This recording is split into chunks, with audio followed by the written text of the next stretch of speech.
Hello friends, आप सभी का एक्सेल इन एजुकेशन चैनल में स्वागत है।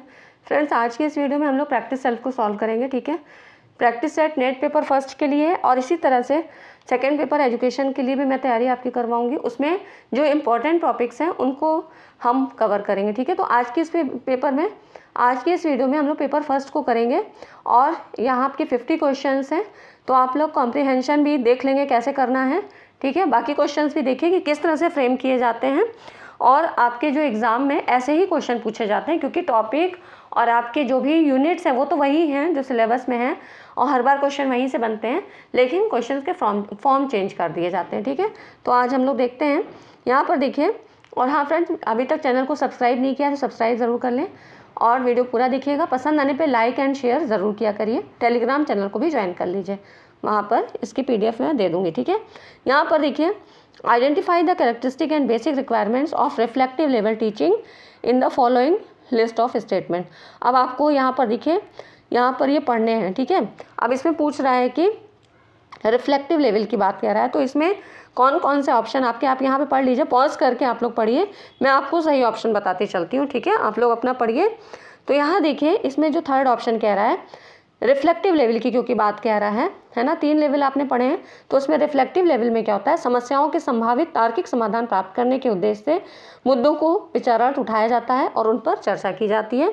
और देख लीजिए, 5वां है, तर्कों में निहित आधारों का अन्वेषण और उनकी व्याख्या करने के लिए संवादात्मक रूप में शैक्षिक सत्र कराए जाते हैं। ठीक है, तो ये आपके राइट ऑप्शन हो जाएंगे। ठीक है, इनमें आपको राइट ऑप्शन चुनना है, तो इस तरह से ये हो जाएगा। अब यहाँ दूसरा क्वेश्चन है, for effective teaching which of the following is a की बिहेवियर। इफेक्टिव टीचिंग की बात कह रहा है। इफेक्टिव टीचिंग में यहाँ पर देखिए, इसमें राइट ऑप्शन इसका क्या होगा, यहाँ पर कह रहा है कि उन अधिगमकर्ताओं को विचार स्पष्ट करना जिनकी समझ का स्तर भिन्न हो सकता है। ठीक है, क्योंकि क्लास में क्या होता है, इंडिविजुअल डिफरेंसेस होते हैं और पूरी क्लास को हमें लेके चलना होता है। तो इफेक्टिव टीचिंग वहीं पे है जाकि सब लोग जो है इंटरेक्शन कर सकें, है ना, इंटरेक्टिव हो, क्लासरूम में सभी जो है एक्टिव मोड पे हो। ठीक है, ऐसा नहीं कि कुछ स्टूडेंट को समझ में नहीं आ रहा है तो वहाँ पर कोई कम्युनिकेशन ना हो। तो यही हो जाता है, इफेक्टिव टीचिंग में सबको लेके चला जाता है। अगर मैं आपको बताती हूँ कि इसके 5 की पॉइंट्स कौन कौन से होते हैं। बोरिस शिक्षा शास्त्री थे, तो इन्होंने बताया कि इफेक्टिव टीचिंग के 5 की पॉइंट्स होते हैं। जैसे पहला होता है पाठ स्पष्टता, दूसरा है निर्देशात्मक विविधता, तीसरा है शिक्षण कार्य अभिविन्यास। ठीक है, उसके बाद चौथा है अधिगम प्रक्रिया में संलग्नता, 5वां है छात्रों का सफलता दर, कितना जो है सक्सेस मिली। तो ये इस तरह से हो गए। अब देखते हैं नेक्स्ट क्वेश्चन आपका। यहाँ पर देखिए, निम्नलिखित में शिक्षण की उन रणनीतियों का चयन कीजिए जो अधिगम करता लर्नर सेंटर्ड है। लर्नर सेंटर्ड में आपकी कौन कौन सी आएगी, साइबरनेटिक्स आएगी और उसके बाद प्रैक्टिकल टास्क बेस्ड प्रोजेक्ट। ठीक है, ये आपका राइट ऑप्शन हो जाएगा। उसके बाद यहाँ पर देखते हैं, नेक्स्ट है क्वेश्चन आपका, निम्नलिखित में से कौन सा क्रम, सीक्वेंस पूछ रहा है, फॉर द रिफ्लेक्ट मतलब correctly reflect the development of teaching support system in Indian higher education system.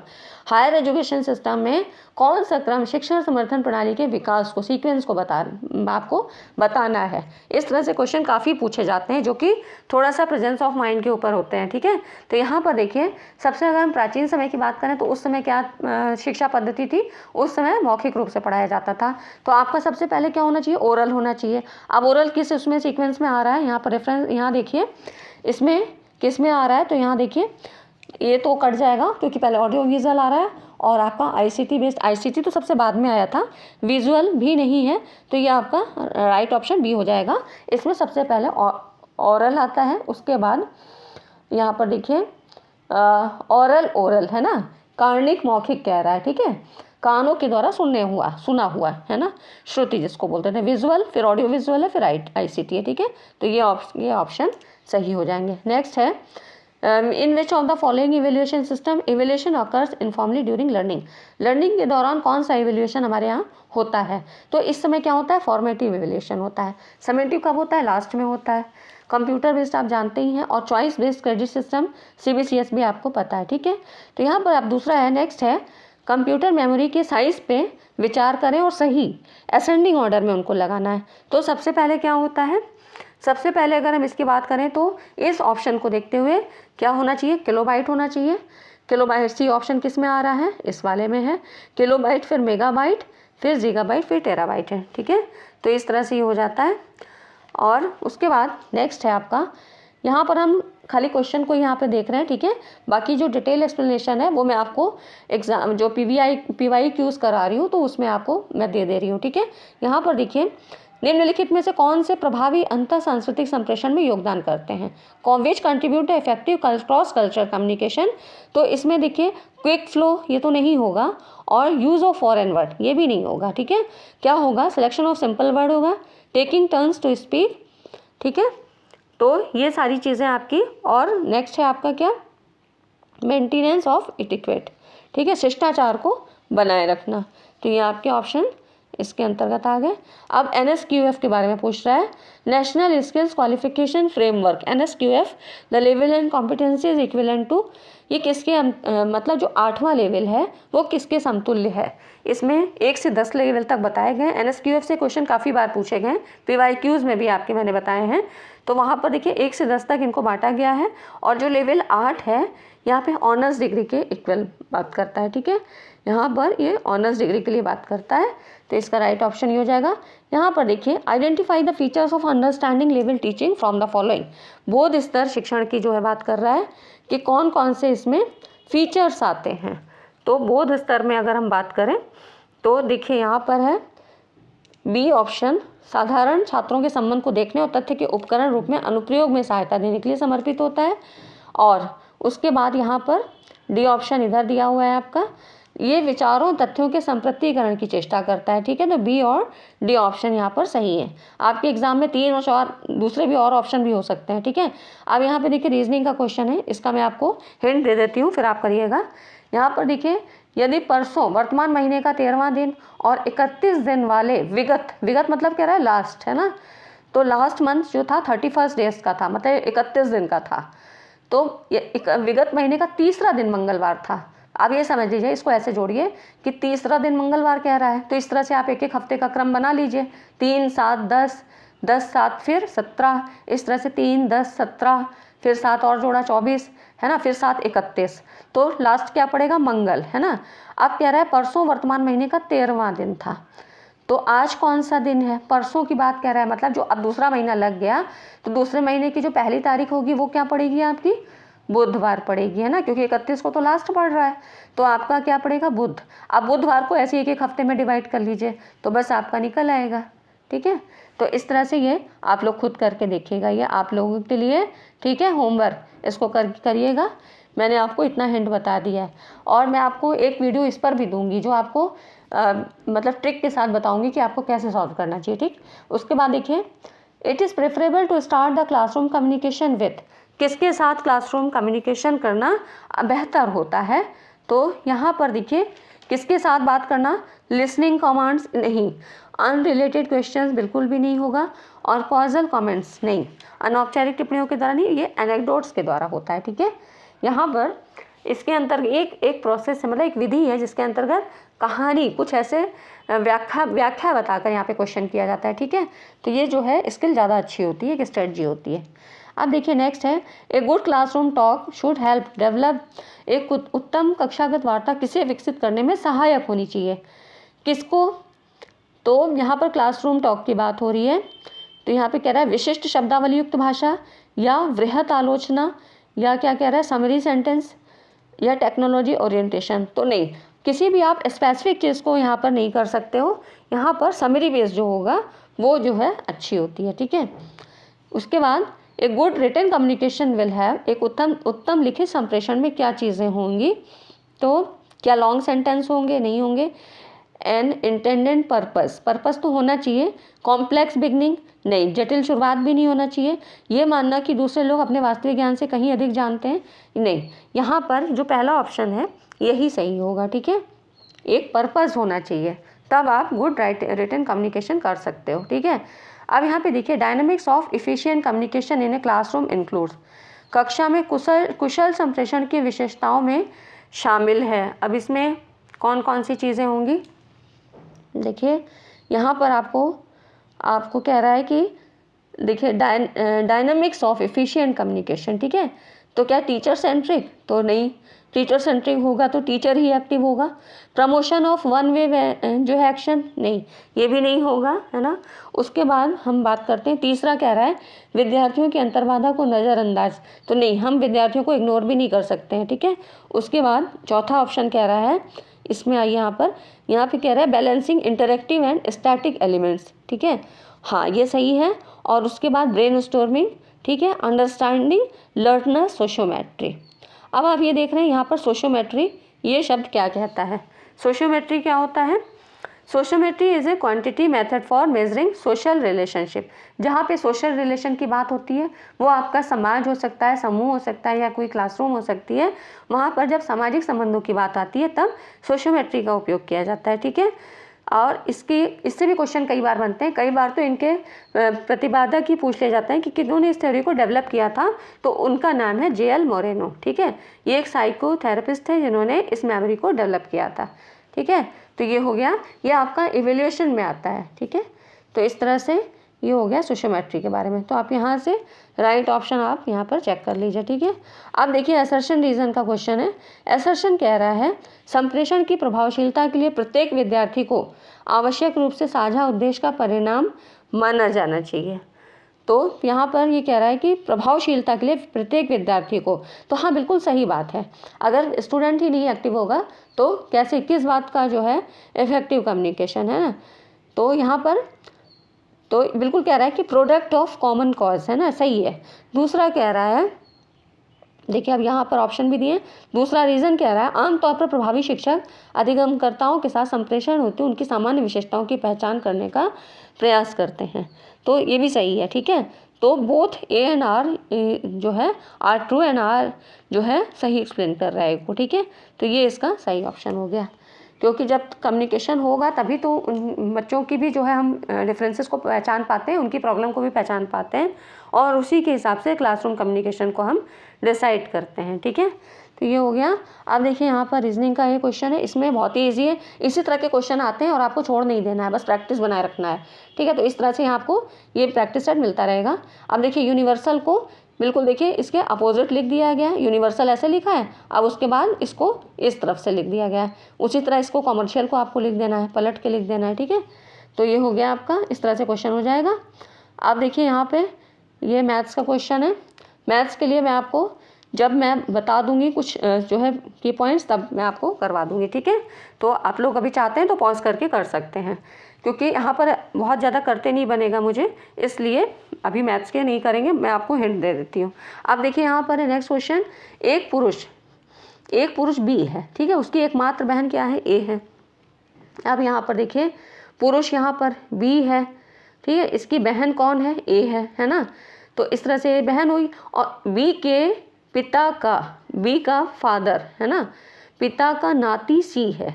अब मान लीजिए ये फादर हो गया, ठीक है, इसका जो नाती सी है, मतलब नाती क्या होता है? लड़की का बेटा, है ना। तो इस तरह से, तो अब ए का सी से क्या संबंध है? अब देखिए ये क्या हो गया? भाई हो गया, है ना। बी क्या हो गया? भाई हो गया। ये बहन हो गई, है ना। ये इनके फादर हो गए, तो ये क्या हो गया? सी इसका बेटा हो जाएगा। ए और सी का संबंध पूछ रहा है, तो क्या हो जाएगा? ये माँ हो जाएगी, ठीक। अब देखिए, ठीक है, तो इस तरह से आपको ये चीज़ें करनी है ना।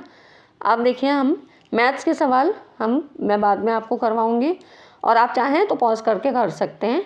यहाँ देखिए मैथ्स में थोड़ा टाइम भी ज़्यादा लग जाएगा, तो स्लाइड बहुत बड़ी हो जाएगी, इसलिए मैं आगे के क्वेश्चन ले रही हूँ, और आप लोग चाहें तो प्रैक्टिस कर सकते हैं। लेकिन मेरा मतलब है कि मैं पहले आपको कुछ ऐसे की पॉइंट्स बता दूँ जिससे कि आपका रेशियो के सवाल हों, चाहे आपके परसेंटेज वाले हों, है ना, और SCF LCM इस तरह चीज़ें मैं आपको बता दूंगी ना, तो आप लोग ईजी वे में कर ले जाएंगे, ठीक है। आगे देखते हैं। यहाँ पर देखिए शास्त्रीय भारतीय तर्कशास्त्र के अनुसार अनुमान के लिए निम्नलिखित में से कौन सी दशाएं आवश्यक होती हैं? तो अनुमान की अगर हम बात करें तो कौन कौन सी दशाएं होती हैं? देखिए पक्ष में हेतु का संज्ञान, कॉग्निशन ऑफ द हेतु इन द पक्ष और माइनर टर्म, है ना। हेतु मतलब होना चाहिए मिडिल टर्म में, और दूसरा कह रहा है, दूसरा होना चाहिए आपका क्या? द रिलेशन ऑफ इनवेरिएबल, मतलब हेतु और साध्य के बीच अपरिवर्तित सहवर्तिता का संबंध, है ना, ये होना चाहिए, ठीक है। तो ये हो गया आपका और इससे ज़्यादा इसके और भी क्वेश्चन मैं करवाऊंगी तो आपको ज़्यादा अच्छे से क्लियर हो जाएगा, ठीक है। तो ये हो गया आपका राइट ऑप्शन। नेक्स्ट है, इसके मैंने इंडियन लॉजिक की भी आपको वीडियो बना के दी है, तो आप लोग उसको समझिए, बहुत इजी वे में बताया गया है, ठीक है। स्क्वायर ऑफ ऑपोजिशन और major terms, minor terms, premises, मैंने वहाँ सब चीज़ बता रखा है। जब आप उन टर्म्स को समझ जाएंगे तो आप यहाँ पे क्वेश्चंस को भी सॉल्व कर ले जाएंगे, ठीक है। अब यहाँ पर देखिए अगला क्वेश्चन है, निम्नलिखित तर्क पे विचार करना है। मेजर प्रेमिस और माइनर प्रेमिसेस दी हुई है। नो स्क्वायर्स आर रेक्टेंगल, तो अब इसमें कह रहा है कि नो स्क्वायर्स, और फिर कह रहा है कि देखिए कंक्लूजन भी दिया है, सम सर्कल्स आर नॉट स्क्वायर, है ना। तो what is the mood off the above preposition, proposition का मूड पूछ रहा है ना। अब आपको कुछ नहीं करना है, मैंने आपको बहुत अच्छे से समझा रखा है। नहीं आपने समझा है तो आप उस वीडियो को ज़रूर देख लीजिएगा, क्योंकि इतना ईजी वे में तो किसी ने भी नहीं बताया होगा। तो आपको पता है कि मैंने आपको एक यहाँ पर एक ऐसे रेक्टेंगल में बताया था, इसमें ए होता है, ठीक है, ऑल जिसको हम बोलते हैं, ई होता है नॉट, है ना, फिर होता है आई, और उसके बाद है ओ। ए क्या होता है, ऑल होता है, ई होता है नॉट, आई यहाँ पर सम होता है, और ओ होता है सम नॉट, है ना।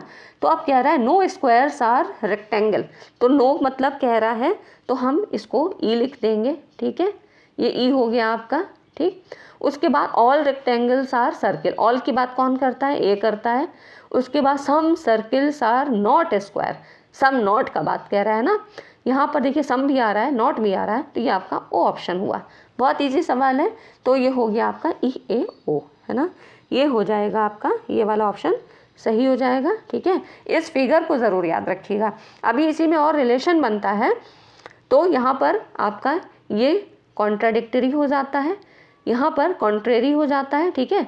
मैं लिख नहीं रही हूँ यहाँ पर सब कॉन्ट्रेरी हो जाता है, उसके बाद सब अल्टरनेशन, ठीक है।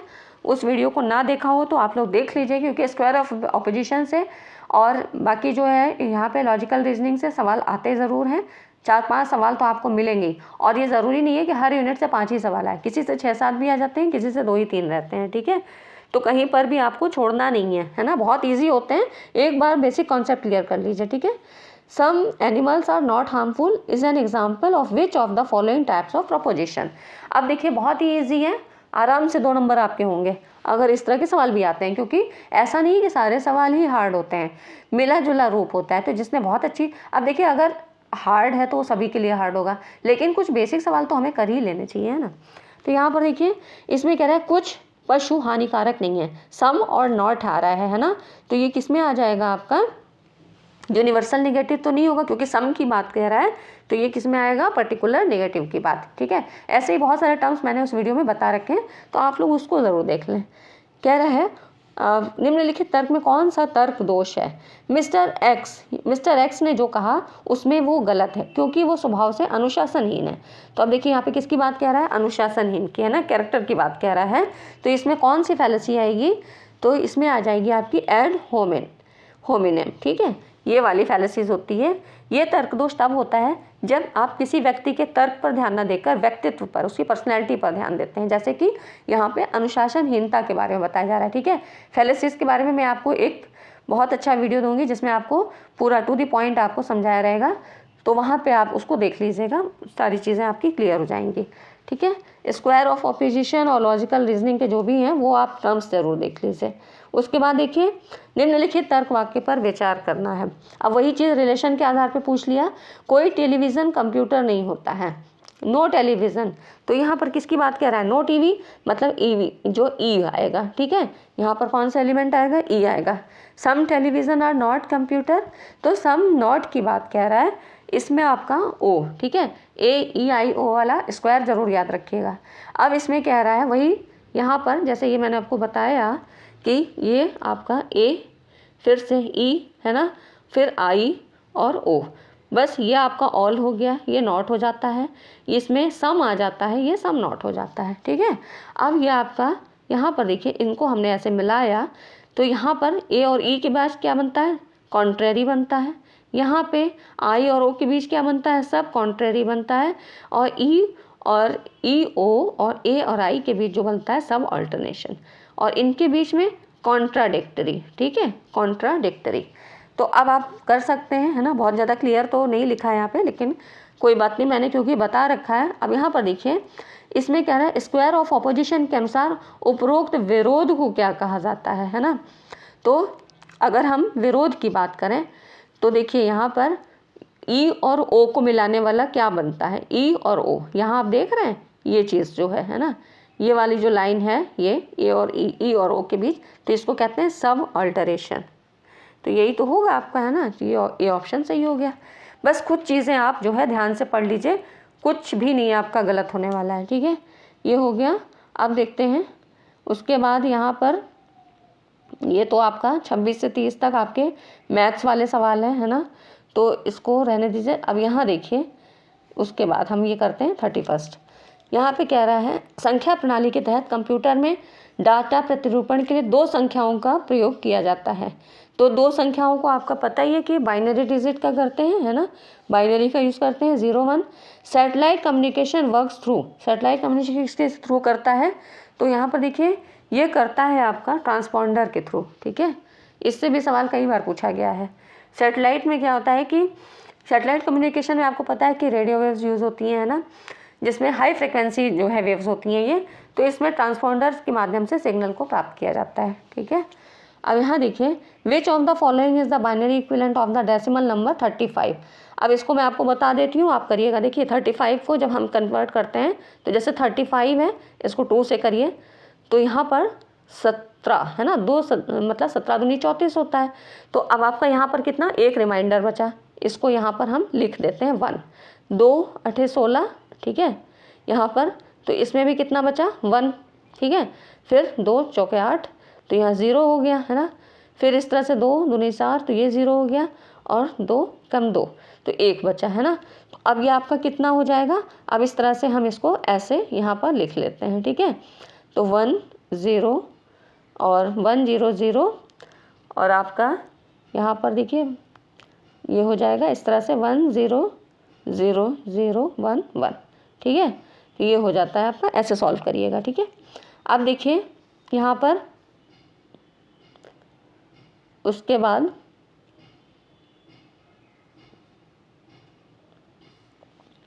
इसमें यहाँ देखिए, यहाँ कह रहा है इन बैंकिंग सिस्टम एटीएम, यहाँ पर कह रहा है कि बैंकिंग सिस्टम एटीएम मीन्स क्या होता है, तो यहाँ पर देखिए कह रहा है एटीएम का मतलब क्या होगा, ऑटोमेटिक टेलर मशीन, ठीक है।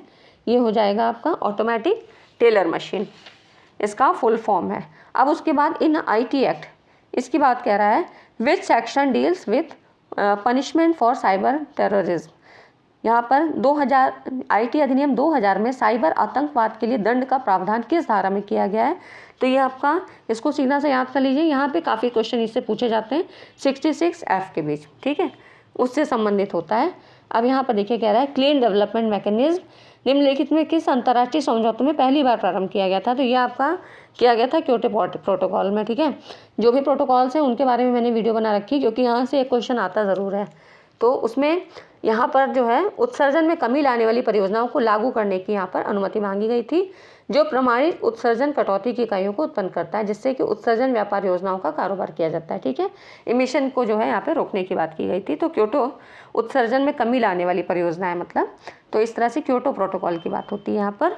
नेक्स्ट है आपका देखिए क्लाइमेट चेंज कैन हैव यहाँ पे सीरियस कॉन्सिक्वेंसेस फॉर, जलवायु परिवर्तन का निम्नलिखित पे गंभीर प्रभाव पड़ सकता है, तो किस पे पड़ सकता है, तो यहाँ पर देखिए जलवायु परिवर्तन का जो प्रभाव पड़ेगा वो जल सुरक्षा पे भी पड़ेगा, ठीक है। खाद्य सुरक्षा में, मतलब जल प्रभावित होगा तो खाद्य सुरक्षा भी प्रभावित पड़ेगी, है ना।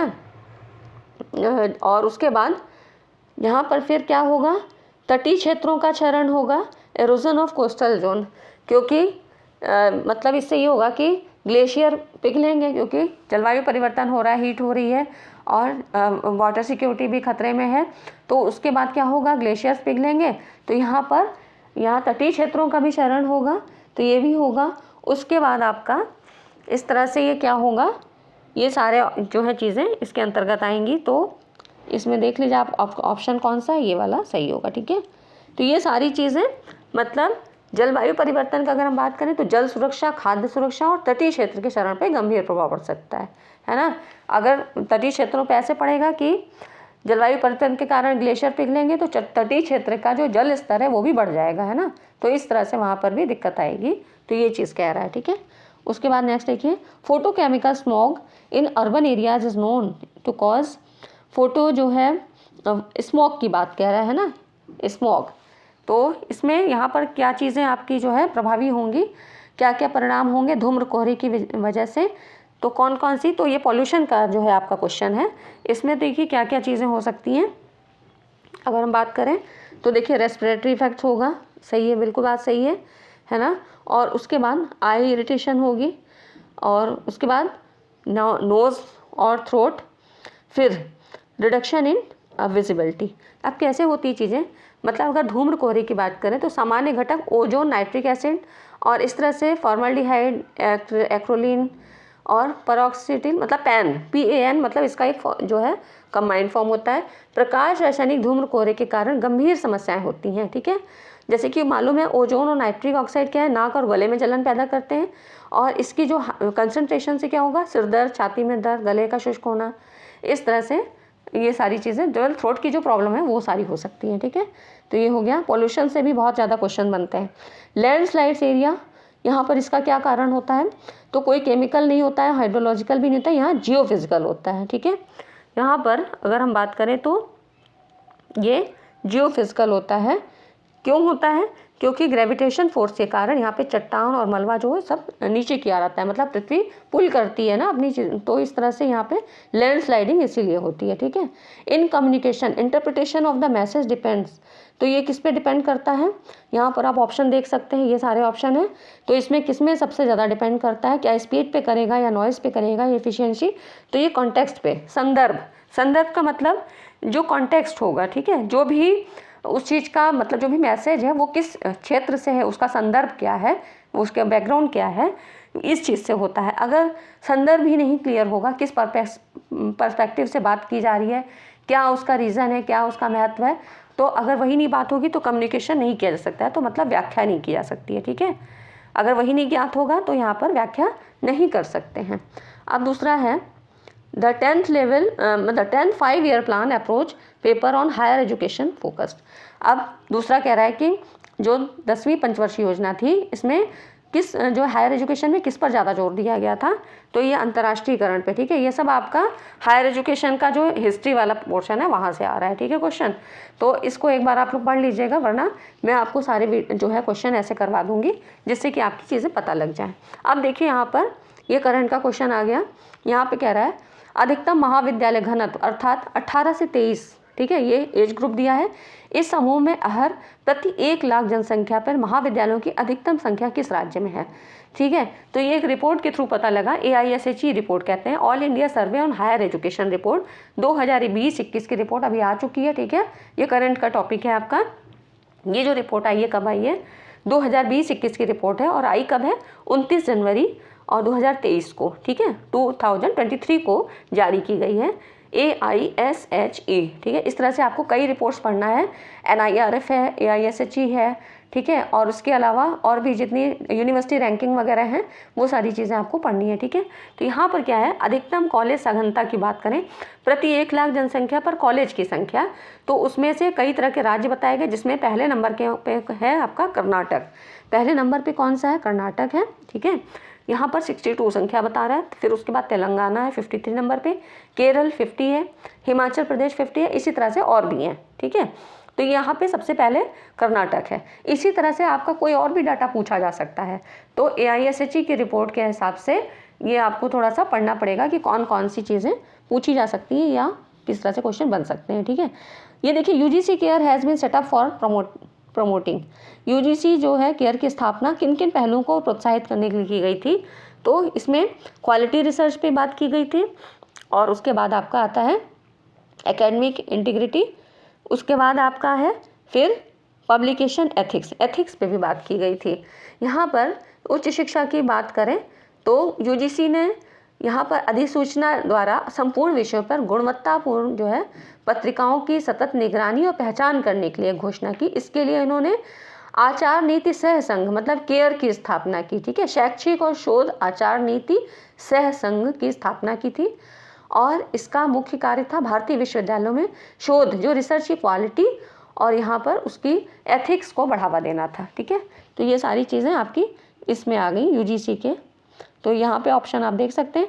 अब कह रहा है एब्रीविएशन हेफा, हेफा की बात कह रहा है। हेफा किससे संबंधित है, इसका फुल फॉर्म आपको पता होना चाहिए। तो ये है हायर एजुकेशन फाइनेंसिंग एजेंसी। ठीक है, ध्यान से लगाइएगा, एकेडमी नहीं है। ठीक है, हायर एजुकेशन फाइनेंसिंग एजेंसी है। इसके द्वारा वित्त की व्यवस्था की जाती है। प्रमुख शैक्षिक संस्थान जो भी हैं वहाँ पर जो है फाइनेंस की व्यवस्था इसी के द्वारा होती है।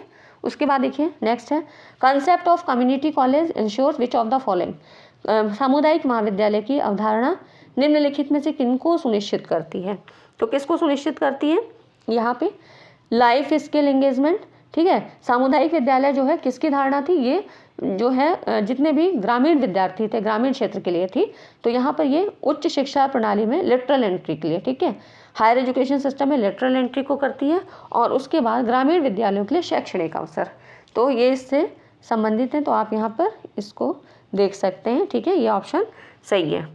अब उसके बाद अब मैंने कहा था आपको कॉम्प्रिहेंशन भी करवाएंगे, तो यहाँ पर ये आप कॉम्प्रिहेंशन आप देख सकते हैं और इसको खुद से सॉल्व करिएगा। ठीक है, मैंने आपको कॉम्प्रिहेंशन के लिए देखिए बताया था आपको क्या करना है, पहले पैसेज नहीं पढ़ना है। ठीक, आज ही मैं आपको ये 2-4 पॉइंट बताती हूँ, आप इसके हिसाब से अब इसको सॉल्व करिएगा। यहाँ 50 क्वेश्चन है, मतलब 45 से 50 नंबर, 46 से 50 तक करने, आपको 5 सवाल हैं यहाँ पे। हर क्वेश्चन 2-2 नंबर का होता है। इसमें आप सबसे पहले क्वेश्चन पढ़िए। ठीक है, यहाँ पर ये क्वेश्चन पहले पढ़ लीजिए। 2 राज्य युद्ध में नहीं जाएंगे यदि इनकी क्षमताएं। ठीक है, और भी क्वेश्चन देख लीजिए, क्योंकि जब आप पैसेज पढ़ेंगे ना तो इनमें से कुछ चीज़ें आपको याद होंगी, आप फिर से उनको देखेंगे। सत्ता के संतुलन सिद्धांत है ना, बैलेंस ऑफ पावर थ्योरी, कमजोर राज्य एक साथ मिलके, है ना। अब यहाँ पर आप पढ़िएगा तो देखिए आपको सत्ता के संतुलन है ना पहली लाइन में मिल गया, तो अब आप इसको ध्यान से पढ़िए, है ना। तो इसी तरह से आपको करना है, पहले क्वेश्चन पढ़ लेना है, उसके बाद आपको उस पैसेज के अंदर जाके फिर चीज़ों को ध्यान से पढ़ना है। ठीक है, तो इस तरह से तब आपको, तो ये 10 नंबर आपके बिल्कुल पक्के होते हैं। ठीक है फ्रेंड्स, तो उम्मीद करती हूँ कि ये प्रैक्टिस सेट आपको अच्छा लगा होगा। और मैथ्स और रीजनिंग के लिए आप लोग बिल्कुल मत परेशान होइए, मैं उस वीडियो को जल्दी ही ले आऊँगी। ठीक है, आपको जिससे कि कुछ ऐसे छोटे छोटे पॉइंट्स के द्वारा आपको बता दिया जाए कि आपका एकदम ईजी वे में और आराम से चीज़ें हो जाएँ, बिल्कुल सवाल सही हो जाएँ। ठीक है, तो आप लोग उस बात की चिंता मत करिए, और जो भी आपको दिया जा रहा है इस समय मटेरियल उसको देख लीजिए, क्योंकि वो एग्ज़ाम ओरिएंटेड चीज़ें हैं। करंट अफेयर की भी साथ में आप मैं वीडियो शुरू करूँगी, तो उसको भी आप देखिएगा, तो आपको जो नए डाटाज होते हैं ना वो सारी चीज़ें पता लग जाएंगी। कई बार आपका पीपल डेवलपमेंट एनवायरनमेंट से एनर्जी का जो कंजम्पशन स्तर है या किस देश की क्या स्थिति है ना, जितनी तरह की आपकी एनर्जी है, विंड एनर्जी है, हाइड्रो एनर्जी है, और जो भी बहुत तरह की हैं सोलर एनर्जी, तो उसमें क्रम क्या है और उसकी खपत का परसेंटेज क्या है, ये सारी चीज़ें पूछी जाती हैं। तो मैं अगला वीडियो अब जो है जल्दी ही बनाऊंगी मैं। ठीक है, तो आप इस तरह से चैनल को सब्सक्राइब ज़रूर करिए, और वीडियो सेशन अच्छा लगा हो तो प्लीज़ लाइक ज़रूर करिएगा। चलिए मिलते हैं अगले वीडियो में और इसी तरह के एक इम्पॉर्टेंट टॉपिक के साथ। Thanks for watching this video.